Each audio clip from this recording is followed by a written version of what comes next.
Sejam bem-vindos ao canal Pro Veritate. Você está na playlist dos vídeos da obra da mística italiana Maria Valtorta, que relata toda a vida de Nosso Senhor Jesus Cristo, revelados a ela na década de 1940. Assista a esta sequência de vídeos desde o início, e receba você também as graças de conhecer melhor a vida de Jesus. Em Efraim, peregrinos da Decápolis, uma missão secreta de Manaém. A notícia de que Jesus está em Efraim, seja porque os próprios cidadãos se vangloriaram disso, seja por algum outro motivo que desconheço, deve ter se espalhado porque muitas pessoas vêm agora em busca de Jesus. A maioria doentes, algumas pessoas aflitas e também algumas que desejam vê-lo. Percebo isto porque ouço os cariotes dizer a um grupo de peregrinos vindos da Decápolis: o mestre não está aqui, mas João e eu estamos aqui, e é a mesma coisa. Então, diga-nos o que querem, e nós o agradaremos. Mas vocês nunca poderão ensinar o que ele ensina, diz um deles protestando. Nós somos seus representantes e somos como ele, homem. Tenham sempre isso em mente. Mas se vocês realmente querem ouvir o mestre, voltem antes do sábado e partam depois dele. O mestre agora é um verdadeiro mestre. Ele não fala mais em todas as ruas, em bosques ou montanhas rochosas, como um vadio, e a todas as horas como um servo. Ele fala aqui no sábado, como lhe convém, e ele tem razão, considerando o que ganhou ao se esgotar com fadiga e amor. Mas não é nossa culpa se judeus, todos, judeus e não judeus, vocês são todos iguais e sempre serão. Ele lhes deu tudo. Vocês não lhe deram nada, ele dá, vocês não dão, nem mesmo o óbolo que se dá a um mendigo. Mas temos uma oferta para ele, aqui está, se não acreditam em nós. João, que esteve em silêncio o tempo todo, mas com evidente constrangimento, olhando para Judas com olhos que imploram e o repreendem, ou melhor, o admoestam. Não pode mais ficar em silêncio. E quando Judas já está estendendo a mão para receber a oferta, ele coloca a mão no braço do companheiro para segurá-lo e diz a ele: não, Judas, não, você conhece a ordem do mestre. E ele se dirige aos peregrinos dizendo: Judas se explicou mal, e vocês o entenderam mal. Não foi isso que meu companheiro quis dizer. É apenas uma oferta de fé sincera, de amor leal que nós, eu, meus companheiros, vocês, todos devemos dar por aquilo que o mestre nos dá. Quando viajamos pela Palestina, ele aceitou suas ofertas porque eram necessárias para nossas jornadas e porque encontramos muitos mendigos ou nos familiarizamos com misérias ocultas. Agora, aqui, não precisamos de nada. Que a providência seja louvada por isso. E não encontramos mendigos. Guardem sua oferta e a entreguem aos aflitos em nome de Jesus.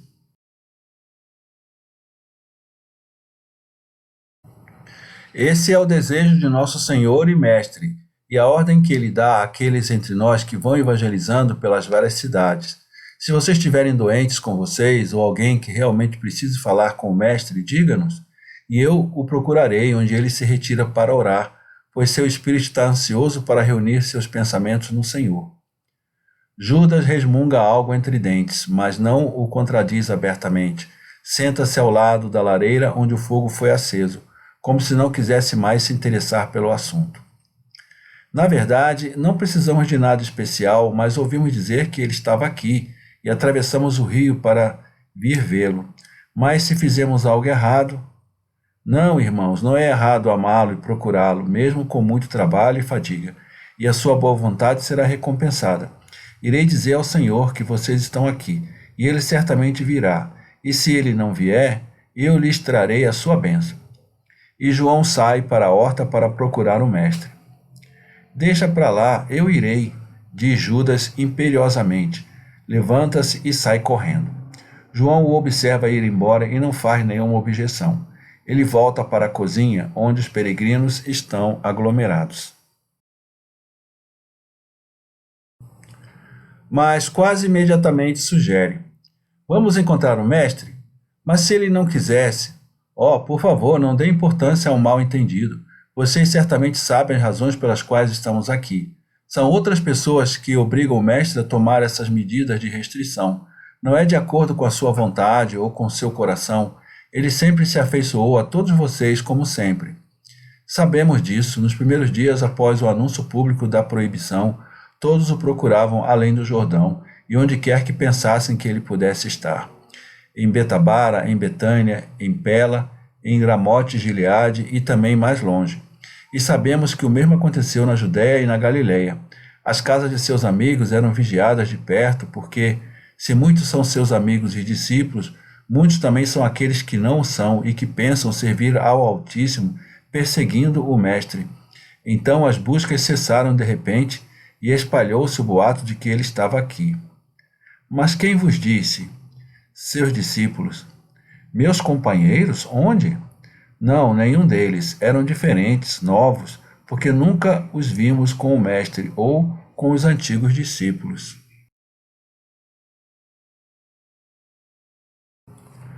Na verdade, nós ficamos surpresos por ele ter enviado pessoas desconhecidas para nos dizer onde ele estava.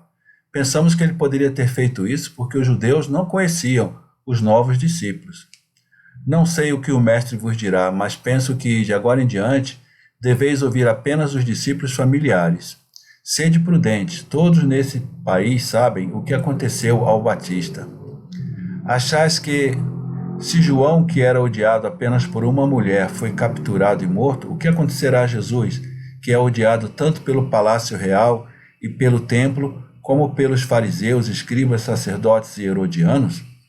Portanto, vigiai, para que mais tarde não tenhais de vos arrepender. Mas aí vem ele, vamos ao seu encontro.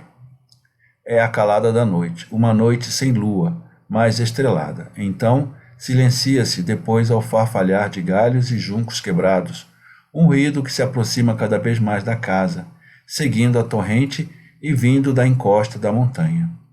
Então uma figura alta e forte surge da margem em direção ao caminho que sobe em direção à casa. Ele para por um instante como se quisesse se orientar. Tateia a parede, tateando com as mãos. Encontra a porta, toca de leve e segue em frente. Ainda tateando, vira a esquina da casa e prossegue até o pequeno portão da horta. Apalpa-o, abre-o, empurra-o e entra. Agora desliza pelas paredes ao longo da horta. Está perplexo diante da porta da cozinha. Então prossegue até a escada externa, sobe-a tateando e senta-se no último degrau. Uma sombra escura na sombra. A pessoa que estava agachada no degrau, um amontoado coberto por um manto escuro, move-se, estica os braços, levanta a cabeça, puxando o manto para trás. É Manaém, vestido como um homem comum, com uma pesada túnica marrom e manto da mesma cor. Um tecido áspero, como o usado por trabalhadores ou peregrinos, sem ornamentos, fivelas ou cintos. Um cordão de lã entrelaçado aperta a vestimenta em sua cintura. Ele se levanta e se espreguiça. Olha para o céu, onde a luz que avança permite ver o ambiente ao redor. Uma porta no andar de baixo se abre rangendo. Manaém se inclina para fora sem fazer barulho para ver quem está saindo da casa. É Jesus, que fecha a porta cautelosamente e se dirige para a escada. Manaém recua um pouco e pigarreia para atrair a atenção de Jesus, que olha para cima, parando no meio da escada. Sou eu, mestre, Manaém. Vem depressa, porque preciso falar contigo. Eu estava esperando por ti. Sussurra Manaém e se curva para cumprimentar Jesus. Jesus sobe os últimos degraus. Pai seja contigo. Quando chegaste? Como? Por quê? Pergunta ele. Acho que pisei aqui logo depois do canto do galo, mas eu estava no mato, lá embaixo, na segunda vigília. A noite toda ao ar livre? Não poderia ser de outra maneira, eu precisava falar contigo sozinho. Eu precisava saber por onde ir, que era a casa sem ser visto. Então vim de dia e me escondi na mata lá em cima. Vi a vida se acalmar na cidade. Vi Judas e João entrando na casa. Não, João passou muito perto de mim com sua carga de lenha, mas não me viu porque eu estava bem escondido no meio da mata. Enquanto havia luz suficiente para enxergar, vi uma senhora idosa entrar e sair da casa, e o fogo ardia na cozinha. E vi-te descer daqui no crepúsculo que se aprofundava. Então a casa foi fechada. Então cheguei aqui à luz da lua nova e observei a estrada. Também entrei na horta. O pequeno portão é mais inútil do que portão nenhum. Ouvi as vossas vozes, mas eu precisava falar contigo a sós. Saí para voltar aqui na terceira vigília e estar aqui. Sei que costumas levantar-te antes do amanhecer para orar, e eu esperava que fizesses o mesmo hoje. Louvo ao Altíssimo por isso. Mas por que tiveste que me ver com tanto trabalho? Mestre, José e Nicodemos querem falar contigo e estão pensando em fazê-lo de forma a iludir a vigilância de todos. Fizeram outras tentativas, mas Beelzebu deve estar ajudando muitos teus inimigos.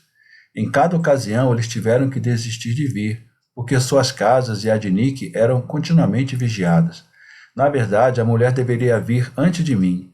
Ela é uma mulher forte e havia partido sozinha em direção ao monte Adumim. Mas eles a seguiram e a detiveram na encosta sangrenta. E para não revelar tua morada e justificar os mantimentos que ela tinha em seu monte, ela disse: estou subindo até um dos meus irmãos que está em uma gruta nas montanhas. Se você quiser vir, como ensina a doutrina de Deus, você realizará uma ação santa, porque ele está doente e precisa de Deus. E com sua ousadia ela os convenceu a ir embora. Mas ela não se atreveu mais a vir aqui e realmente foi ver alguém que, segundo ela, vive em uma gruta e foi confiado a ela por ti. Isso é verdade, mas então, como Nick pôde deixar os outros saberem? Indo para Betânia, Lázaro não está lá, mas suas irmãs estão. Maria está lá, e Maria é mulher para ter medo de alguma coisa?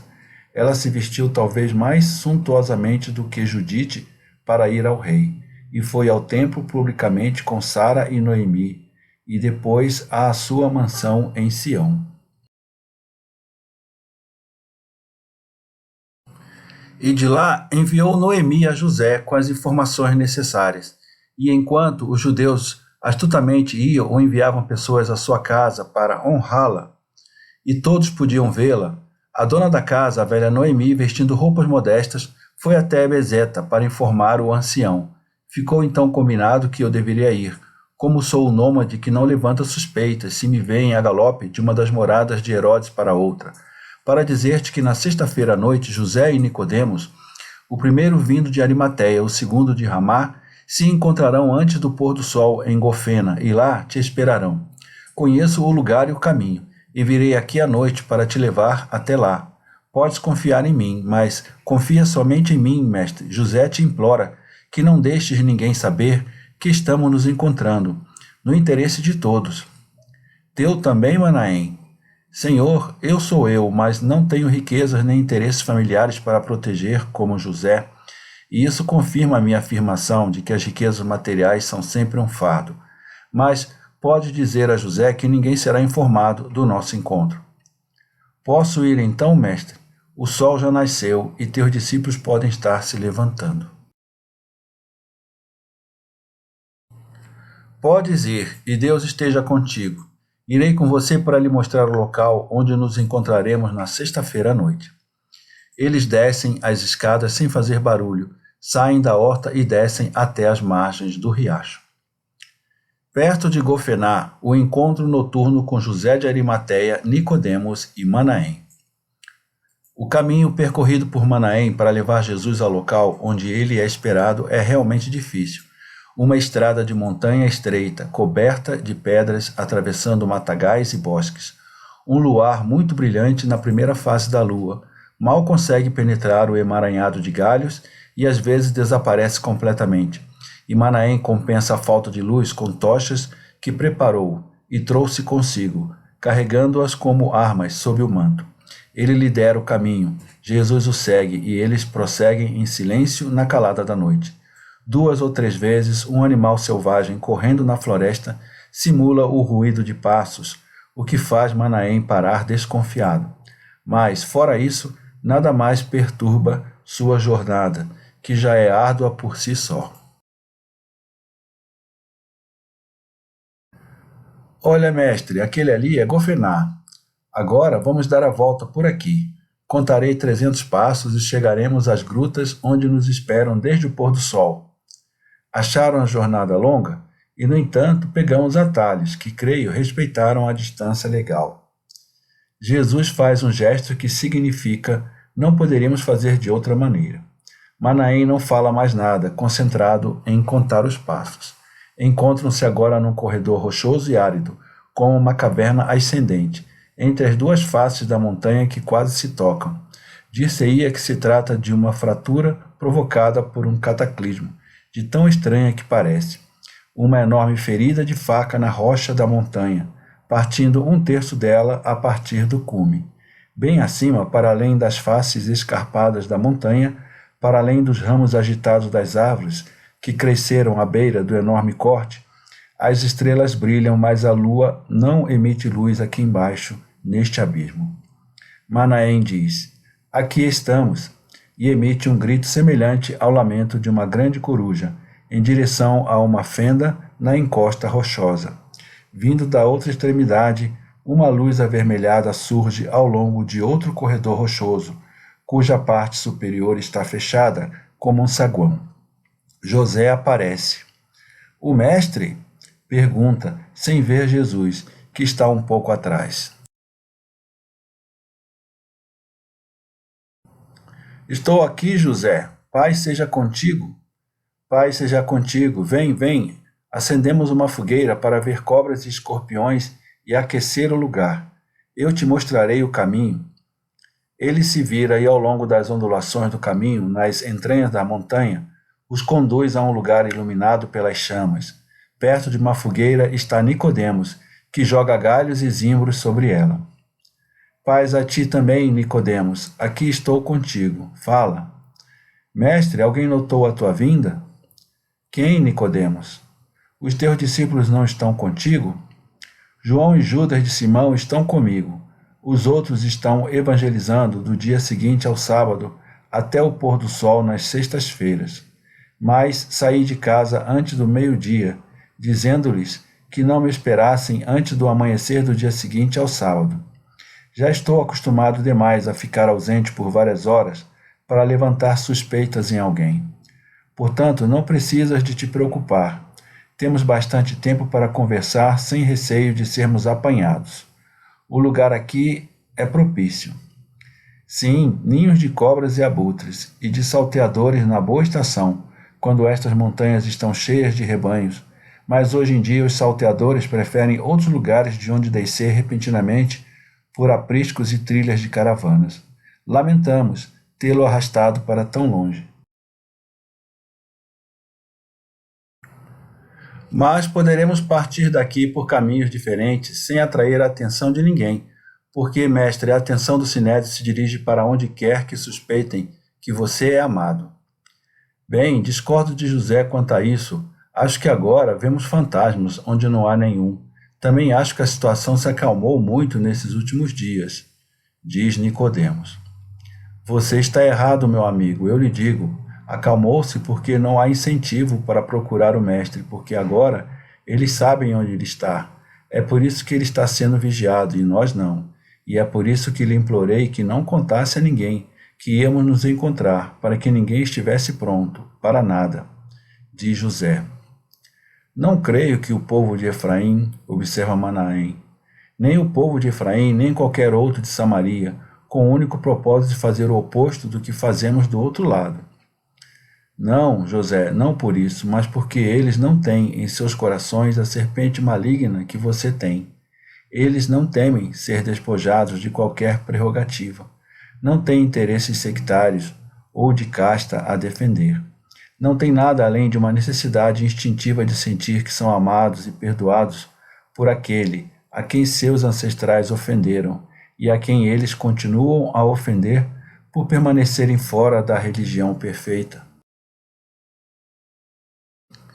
Lá fora, porque sendo tão orgulhosos quanto vocês, nenhuma das partes consegue deixar de lado o ódio que os divide e estender as mãos em nome do Pai único. Mesmo que tivessem tanta boa vontade, vocês a destruiriam, porque vocês não podem perdoar, vocês não podem dizer, pisoteando toda a tolice: o passado está morto porque o príncipe do século futuro ressuscitou e nos reúne a todos sob seu signo. Eu de fato vim e reúno, mas vocês, para vocês também o que eu considerei digno de ser reunido é sempre anátema.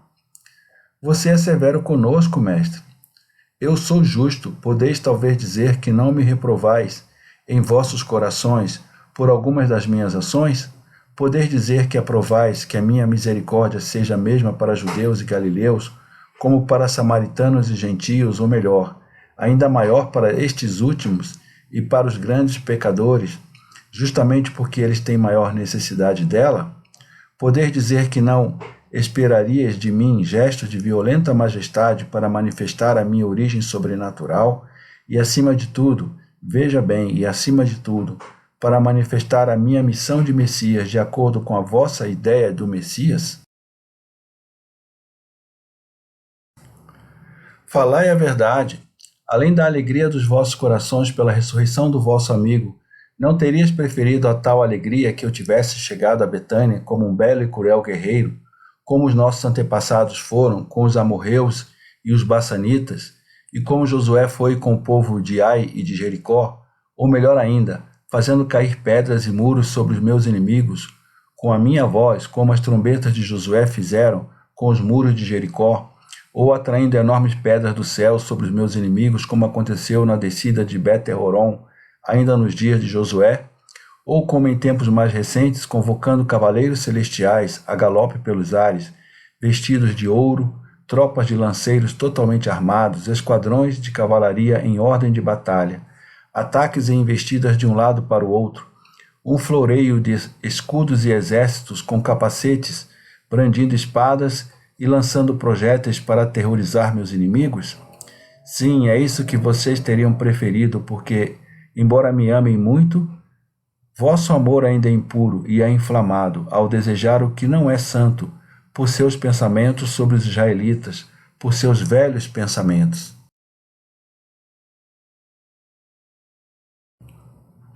O que há em Gamaliel, assim como no último homem de Israel? O que há no sumo sacerdote, no tetrarca, no camponês, no pastor, no nômade, no homem da diáspora? A ideia fixa do Messias conquistador. O pesadelo daqueles que temem ser esmagados por ele. A esperança daqueles que amam a pátria com a violência do amor humano. A ânsia daqueles que são oprimidos por potências estrangeiras em países estrangeiros. Não é culpa de vocês.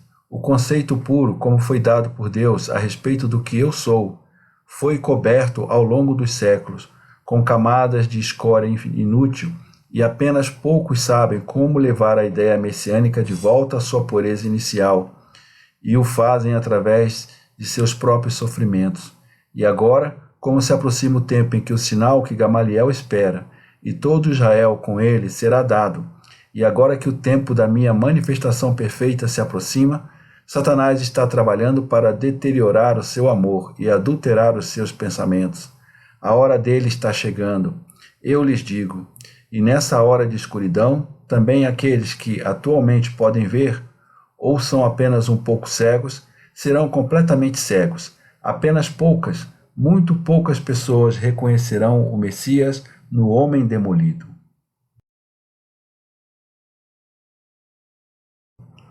Apenas poucos o reconhecerão como o verdadeiro Messias, exatamente porque ele será demolido como os profetas ouviram. Pelo bem dos meus amigos, gostaria que pudessem me ver e me conhecer, enquanto ainda é dia, para que possam me reconhecer e me ver também quando eu estiver desfigurado e na escuridão da hora do mundo. Mas dize-me agora o que querias me dizer. O tempo passa rápido e logo amanhecerá. Digo isto por ti, porque não tenho medo de nenhum encontro perigoso. Bem, queríamos dizer-te que alguém deve ter dito onde estás, e esse alguém certamente não sou eu, nem Nicodemos, nem Manaém, nem Lázaro, nem suas irmãs, nem Nique, a quem mais falaste do lugar que escolheste para teu abrigo. A ninguém, José. Tens a certeza? Com toda a certeza. E disseste aos teus discípulos para não o mencionarem? Antes de partir, não lhes falei do lugar. Quando chegamos a Efraim, eu lhes disse que fossem evangelizar e agissem em meu lugar, e estou certo da obediência deles. E estás sozinho em Efraim? Não, estou com João e Judas de Simão. Já te disse, ele, Judas, pelo que posso ler em seus pensamentos, não pode ter me feito mal algum por sua negligência, porque nunca saiu da cidade, e nestes dias não passam por ela peregrinos de outros lugares. Então, é realmente Beelzebu quem falou, porque no Sinédrio eles sabem que tu estás lá. E daí, quais são as reações deles ao meu comportamento? Várias, mestres, e muito diferentes. Alguns dizem que é lógico, já que te baniram dos lugares santos, não tiveste outra opção senão refugiar-te em Samaria. Outros, em vez disso, sustentam que isso prova o que tu és, um samaritano de alma, ainda mais do que de raça, e que isso basta para te condenar. E todos se regozijam por terem conseguido reduzir-te ao silêncio e por serem capazes de te apontar às multidões como amigo dos samaritanos. Dizem, já vencemos a batalha, o resto será brincadeira de criança, mas nós te imploramos, não permitas que isso aconteça. Não acontecerá, deixa-os falar, aqueles que me amam não se perturbarão com as aparências. Deixa que o vento se acalme completamente. É um vento da terra, então o vento do céu soprará. O velário se abrirá e a glória de Deus aparecerá. Tens mais alguma coisa a me dizer? Não, nada a teu respeito. Fica alerta, toma cuidado, não saias do lugar onde estás agora, e nós te manteremos informados. Não, não é necessário. Fica onde estás. Em breve terei as discípulas comigo. E sim, diz a Elisa e a Nique para se juntarem às outras discípulas, se assim o desejarem. Diz também às duas irmãs, como meu lugar agora é conhecido, aqueles que não têm medo do Sinédrio podem vir para o nosso conforto mútuo. As duas irmãs não podem vir até que Lázaro retorne. Ele partiu com muita pompa, e todos em Jerusalém sabiam que ele estava indo para suas terras remotas, mas não se sabe quando ele voltará. Mas o seu servo já voltou de Nazaré, e ele disse, e devemos dizer-te também isto. Ele disse que sua mãe estará aqui com as outras discípulas antes do fim desta lua. Ela está bem, assim como Maria de Alfeu. O servo as viu, mas elas estão se atrasando um pouco porque Joana quer ir com elas, mas não pode até o fim desta lua, e então, bem, se nos permitir, gostaríamos de ajudá-lo, como amigos fiéis, mesmo que imperfeitos, como dizes. Não, os discípulos que andam por aí evangelizando todas as sextas-feiras à noite trazem o necessário para eles e para nós, que ficamos em Efraim. Nada mais é necessário. Um trabalhador vive do seu salário, isso é justo. O resto seria supérfluo. Deem a algum pobre coitado. Foi o que eu disse também aos que estavam em Efraim e aos meus apóstolos. Minhas instruções são que, quando voltarem, não deixem um centavo sobrando, e que no caminho doem todas as ofertas, guardando para nós apenas o necessário para nossa alimentação frugal por uma semana. Por que, mestre? Para lhes ensinar o desapego às riquezas e a superioridade do espírito sobre as preocupações do amanhã. E por isso e por outras boas razões minhas como mestre, peço-te que não insistas. Como quiseres, mas lamentamos não poder ajudar-te. Chegará o dia em que farás isso. Não é a primeira luz da aurora? Diz ele olhando para o leste, isto é, para o lado oposto àquele de onde veio, e apontando para um brilho tímido que se torna visível em fundos remotos. Devemos partir, vou voltar para Gofena, onde deixei meu cavalo, e Nicodemos descerá por este outro lado, em direção a Beerote, e de lá para Ramá, quando o sábado terminar. E tu, Manaém? Sem me esconder, seguirei pelas estradas principais em direção a Jericó, onde Herodes está agora. Meu cavalo está na casa de uns pobres que não detestam nada, nem mesmo um samaritano, como acreditam que eu seja. Mas estou hospedado contigo agora. Na minha sacola tenho comida para 2. Bem, despedimo-nos. Voltaremos a encontrar-nos na Páscoa. Não vos submetereis a este teste, dizem José e Nicodemos. Não façais isso, mestre. Vós sois realmente maus amigos, porque me aconselhais a pecar e a ser covarde. Seriam então capazes de me amar, considerando o que eu fiz? Dizei-me, sede sinceros. Onde devo ir adorar o Senhor na Páscoa dos Pães Asmos? Talvez no Monte Gerizim? Ou não deveria comparecer perante o Senhor no Templo de Jerusalém, como todo homem deve fazer nas 3 grandes festividades anuais? Não vos lembrais de que já me acusam de não respeitar o sábado, embora, e Manaém pode testemunhar isso, ainda hoje, para satisfazer o vosso pedido, eu tenha saído à noite de um lugar que conciliava o vosso desejo com a lei sabática? Também paramos em Gofená por esse motivo. Ofereceremos um sacrifício para expiar uma transgressão involuntária, causada por um motivo indesculpável. Mas tu, mestre, eles te verão imediatamente. Mesmo que não me vejam, tentarei fazê-los me ver. Tu queres arruinar-te? É o mesmo que se tivesse suicidado. Não, as tuas mentes estão envoltas em trevas. Não é o mesmo que se eu quisesse matar-me, é apenas obediência à voz do meu Pai que me diz: vai, é a tua hora. Sempre me esforcei para conciliar a lei com as necessidades, também no dia em que tive de fugir de Betânia e refugiar-me em Efraim, porque não era a minha hora de ser capturado. O cordeiro da salvação só pode ser sacrificado na Páscoa dos Pães Asmos. E se eu me comportei assim pela lei, quereis que eu faça o contrário em relação à ordem do meu Pai? Ide, podeis ir, não vos aflijais assim. E por que vim, senão para ser proclamado rei de todos os povos? Porque esse é o significado de Messias, não é? Sim, é isso que significa. E Redentor também significa isso. O único problema é que o significado dessas 2 palavras não corresponde ao que imaginais. Mas eu vos abençoo, implorando que um raio celestial desça sobre vós com a minha bênção, porque vos amo, e vós me amais, porque gostaria que a vossa justiça fosse inteiramente brilhante. Porque não sois maus, mas também sois o velho Israel, e não tendes a vontade heróica de vos despojardes do passado e vos renovardes. Adeus, José, sede justo, como aquele que foi meu guardião por tantos anos, e que foi capaz de toda a renovação para servir ao Senhor seu Deus. Se ele estivesse aqui entre nós, como vos ensinaria a servir o Senhor perfeitamente, a serem justos, mas é justo que ele já esteja no seio de Abraão, para não ver a injustiça de Israel, santo servo de Deus. O novo Abraão, de coração partido, mas de vontade perfeita. Ele não teria me aconselhado a ser covarde, mas teria dito as palavras que costumava dizer quando algo doloroso nos pesava. Levantemos o nosso ânimo, encontraremos o sim de Deus e esqueceremos que são os homens que nos afligem.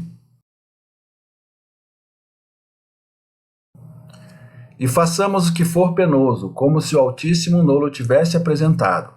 Assim, santificaremos também as menores coisas, e Deus nos amará. Ele teria dito isso também para me consolar, a sofrer as mais profundas dores. Ele nos teria consolado. Minha mãe! Jesus solta José, a quem havia apertado em seus braços, e abaixa a cabeça, permanecendo em silêncio, sem dúvida contemplando seu iminente martírio e o de sua pobre mãe.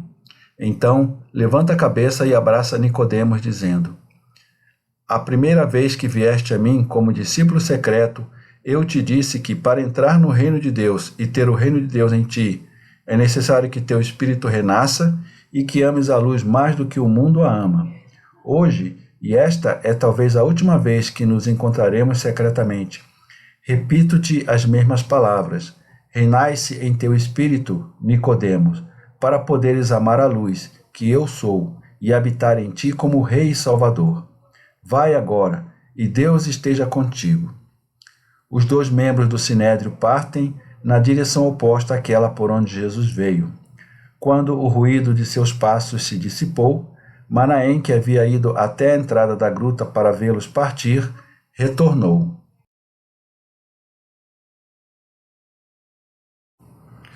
E com um semblante expressivo disse: E por uma vez serão eles que infringirão a lei sabática, e não terão paz até soldarem sua dívida com o Pai Eterno, sacrificando um animal. Não seria melhor para eles sacrificarem sua tranquilidade, declarando-se abertamente seus discípulos?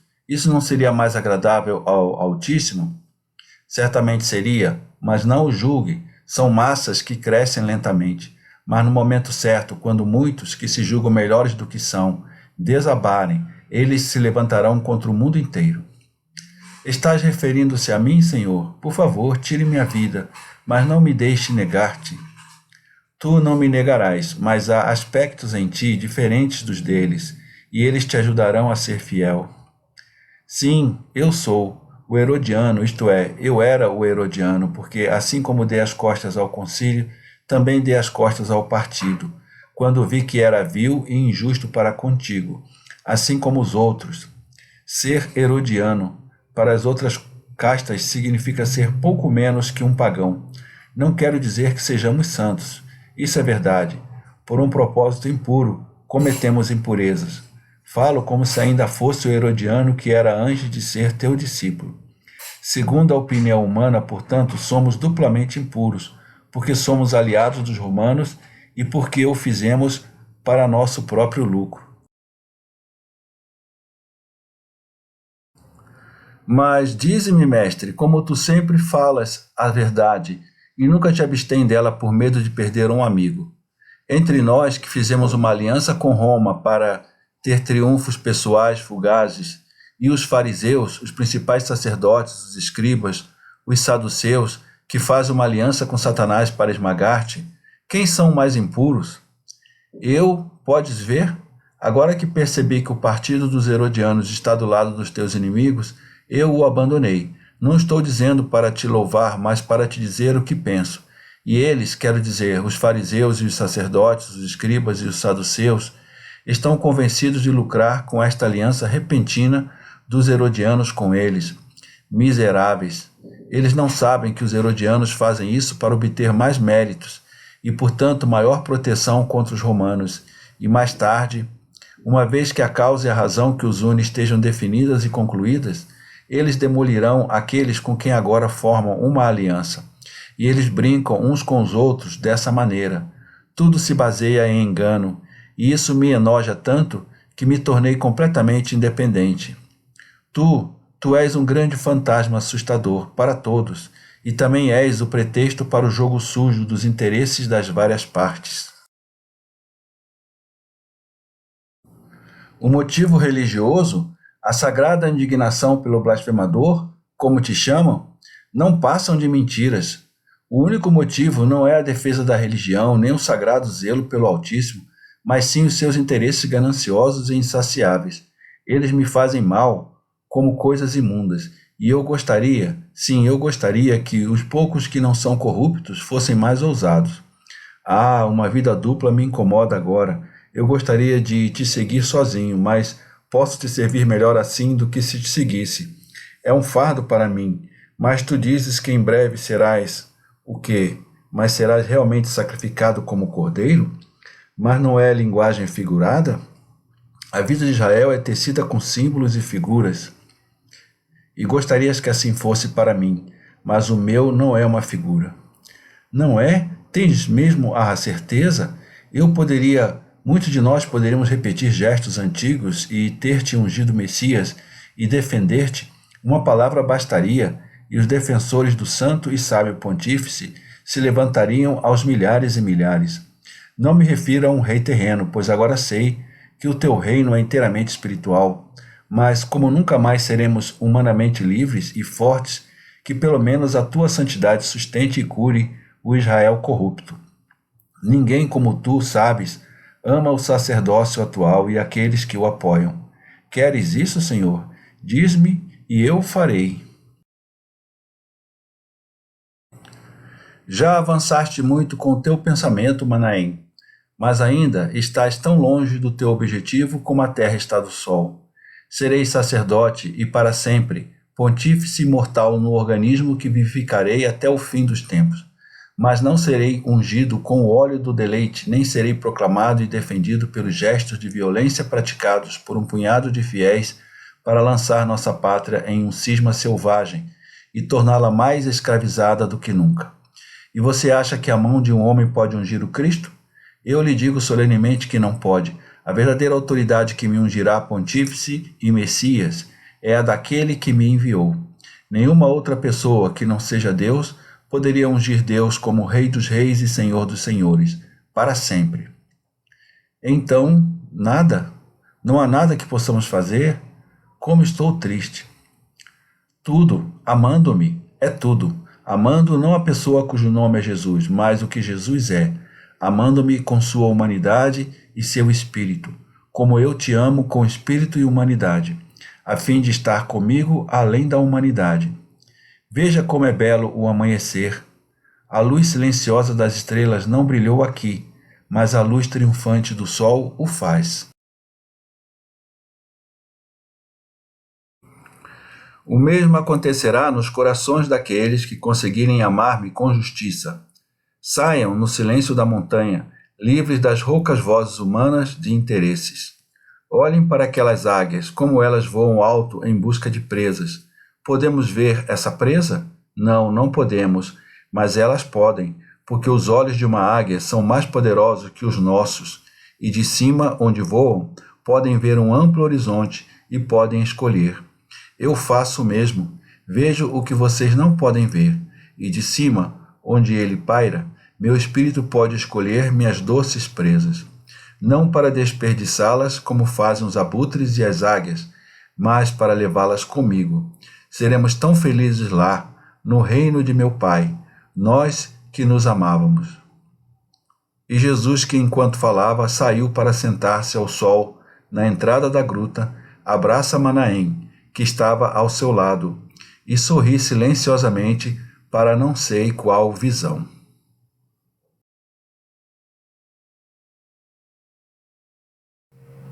Inscreva-se no canal, ative as notificações, dê o seu like, comente e compartilhe.